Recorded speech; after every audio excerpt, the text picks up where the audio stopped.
자, 이어지는 설명은 이 송중길이 사막골의 한 예를 들면서 당시 효종에게 다그치는 내용인데,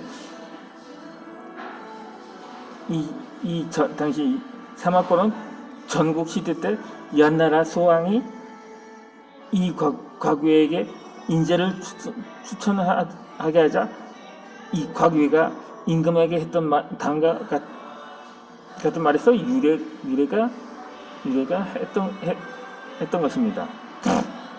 이 옛날에 어떤 임금이 내관에게 1000금을 주며 천리말을 구해오게 했습니다. 그러나 말이 이미 죽어버려 500금을 주고 말의 뼈만 사서 돌아왔습니다. 임금이 노하자 내관은 죽은 말뼈도 사왔으니 머지않아 천리말을 구할 수 있을 것이라고 답했습니다. 그리고 1년이 못돼서 천리말 3마리나 구하게 되었습니다. 그러니 인재를 구하려면 나부터 등용하십시오. 그러면 나보다 이 어진 사람들이 불언천리하고 앞다투어 모일 것입니다. 그러니까 이 송중길이 사막골이 되겠다는 말은 자신이 인재를 불러 모을 구심점 역할을 했다는 뜻이기도 합니다. 이 살림살이에 대한 그의 위상과 정치적 영향력이 반영한 자신감의 표현이기도 했던 거죠. 그 다음 해에도 송중길은 임금의 잘못된 처분을 따끔하게 지적을 했습니다. 이때 그가 임금을 가르치기 위해서 거론한 것은 이 논어인 위정편에 나오는 노나나 애공과 공자의 문답이었습니다. 이 외에는 애공이 어떻게 하면 백성들을 따르게 할 수 있습니까? 하고 하다 공자는 곧은 사람을 등용하고 곧지 못한 사람을 버리면 백성들이 따르지만 곧지 못한 사람을 등용하고 곧은 사람을 버리면 백성들이 따르지 않습니다. 이러한 예와 함께 송중길은 이 문답을 인용하면서 효종이 법대로 하는 자는 버리고 법을 왜곡하는 자는 오히려 등용하기 때문에 이 인심을 안정시킬 수 없다고 신란을 했던 것입니다. 그러니까는 이때가 그나마 효종 이야기의 망정이지, 만약에 연산군 때였다면 아마도 송중길은 그 자리에서 눈가를 확 뽑히고 그냥 능지처참 당하고도 남았을 것입니다. 아니, 그것도 모자라서 아예 부관참시 되었을지도 모르는 거죠. 그러니까 한마디로 이 송중길은 시대를 잘 만났다고 볼 수도 있었겠죠. 아무튼지간에 이 효종은 송중길의 직언에 때때로 불편한 신기를 드러내긴 했지만 그에게 호조 참판과 사안보 대사원 등의 지책을 거듭 맡겼는데, 물론 송중길도 궁궐 내의 은밀한 문제에 대해서도 바른 말은 아끼지 않았던 것입니다. 한 번은 송중길이 이런 말도 했다고 합니다. 이 국내의 말이 외부로 유출되는 것을 근심할 필요는 없습니다. 이것은 국내의 좋은 말이 외부로 전파되면 아름다운 명예가 되고, 좋지 않은 말이 유출되면 신하들이 듣고서 강할 수 있기 때문입니다. 또한 국내에서 유출된 말에 설령 진실이 아닌 것이 있더라도 그런 점이 있으면 고치고 없으면 더 분발할 수 있기 때문입니다. 송중길은 54살 때 병조판서와 지중초 보사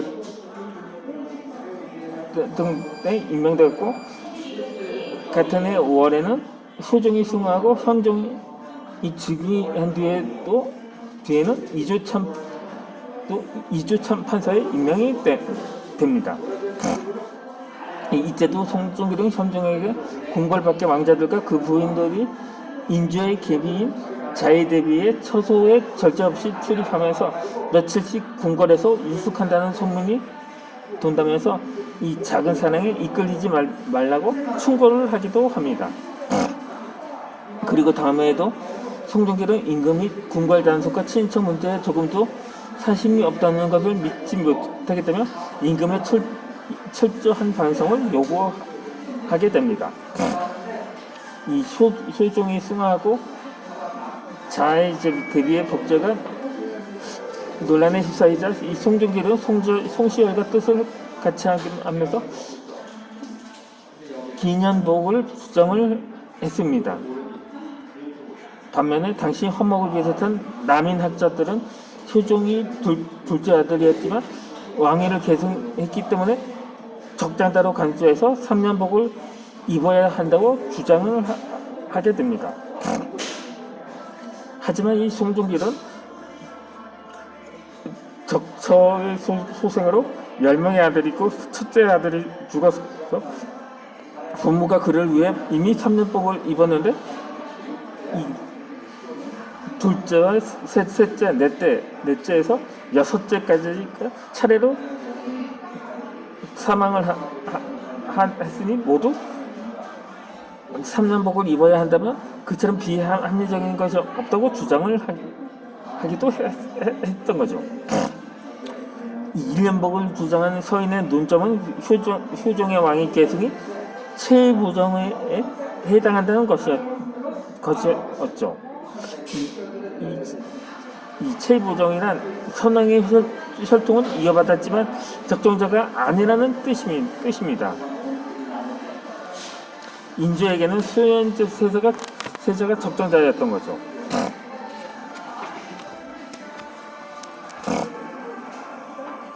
또 반면에 효종은 적정자가 아닌 서자였기 때문에 왕위를 계승했다는 것이 그러니까 서자 때문에 이 서인들은 서자를 첩의 아들이 아니라 첫째를 제외한 적처 수생의 여러 아들로 해석을 했고 첫째 위의 아들 위에 부모가 1년복을 입는 것은 제왕가의 경우에도 예외일 수 없다는 주장이었던 거죠.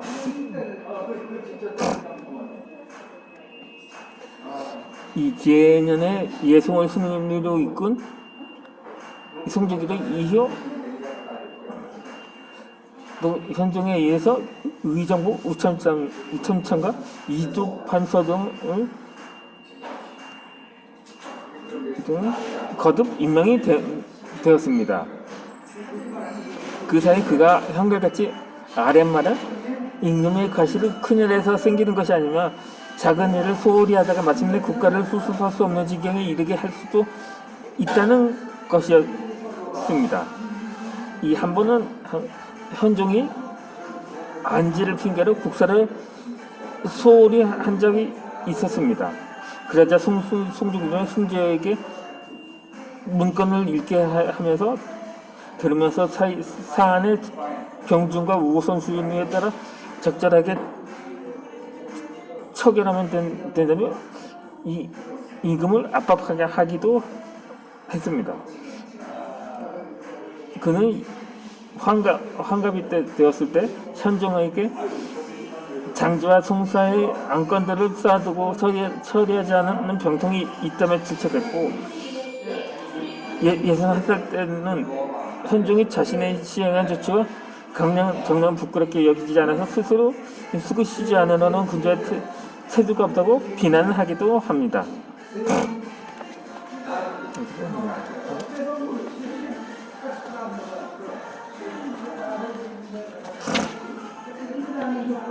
이 일관되게 임금과 맞설 수 있었던 것은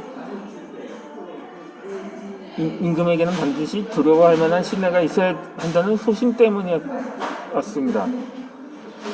그런데 이 시대를 과연 그렇다고 신권이 강했던 시대라고 사실 한편은 그렇게 볼 수도 있었는데, 그렇다고 국정을 마음대로 멋대로 한 것이 아니라 그나마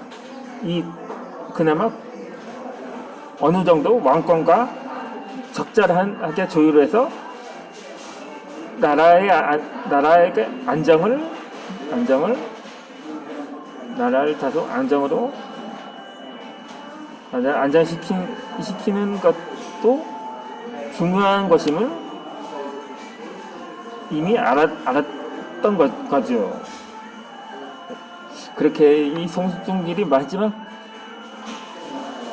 올린 상소도 임금의 정계의 분노에서 나온 말들만이 사과의 성질을 내려서 뉘우치는 뜻을 보이라는 것이었습니다. 그가 67살 때 올린 상소였는데, 같은 해 연말에는 생을 마감하는 순간까지 자손의 얼굴을 알아보지 못하면서 또 그의 목에서 나오는 말은 오직 나라 걱정뿐이었습니다. 그러나 이 송중길은 숙종이 즉위하고 남인이 집권하면서 관작이 삭탈이 됩니다. 또 영조 32년 차가 돼서야 이 송시열과 함께 문묘에 종사되었는데, 그것은 바로 그러니까 이 문묘에 종사되었다는 것은 정치적으로 복권이 되었다는 의미인 거죠. 그렇게 보면, 어떻게 보면 대원군 때 경복군을 제거하면서 정도전을 문무에 종사한 것이라고 사실상 판단이 할 수가 있는 거죠.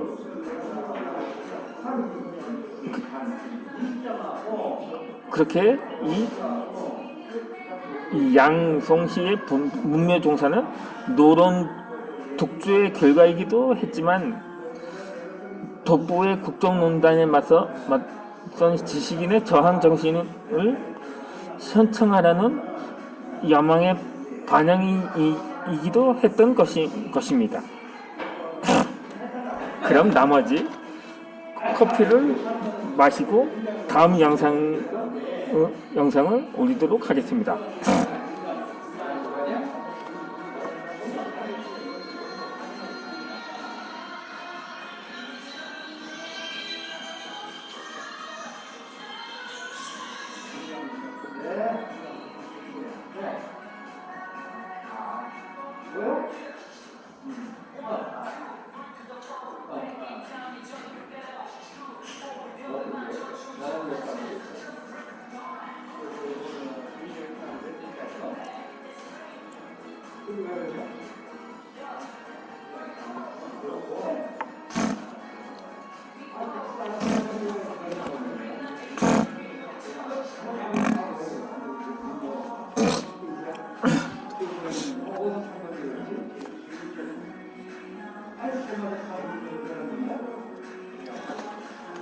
자, 이어지는 영상에서는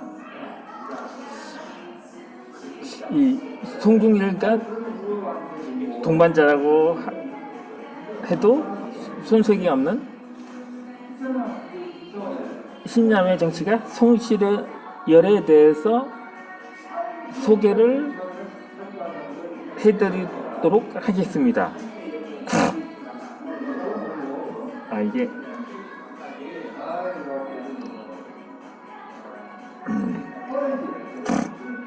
룰라의 3-4를 들으면서 이 영상을 마무리하겠습니다.